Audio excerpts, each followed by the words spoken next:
6 থেকে 11 জানুয়ারি পর্যন্ত ঘোষণাপত্র সপ্তাহ উদযাপন করবে বৈষম্য বিরোধী ছাত্র আন্দোলন ও জাতীয় নাগরিক কমিটি। তারেক রহমানের 4 মামলা বাতিলের রায়ের বিরুদ্ধে আপিল করল রাষ্ট্রপক্ষ। পর্নো তারকাকে ঘুষ দেওয়ার মামলায় সাজা হচ্ছে ডোনাল্ড ট্রাম্পের।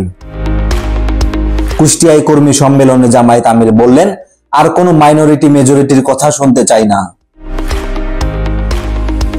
10 জানুয়ারি দেশব্যাপী জুবাইর পন্থীদের বিক্ষোভের ডাক। গুরুতর অসুস্থ হয়ে আইসিইউতে অভিনেতা মুশফিক আর ফারহান। কাশ্মীরে ভারতীয় 3 সৈন্য নিহত। এবারই 7 কলেজে স্বতন্ত্র কাঠামোতে ভর্তি পরীক্ষার দাবি। ফারুকের উপর হামলাকারীদের গ্রেপ্তারে 1 ঘন্টার আলটিমেটাম গণ অধিকার পরিষদের। ফিনান্সিয়াল টাইমসের প্রতিবেদন, টিউলিপকে লন্ডনে ফ্ল্যাট উপহার দিয়েছেন আওয়ামী লীগ ঘনিষ্ঠ ব্যবসায়ী।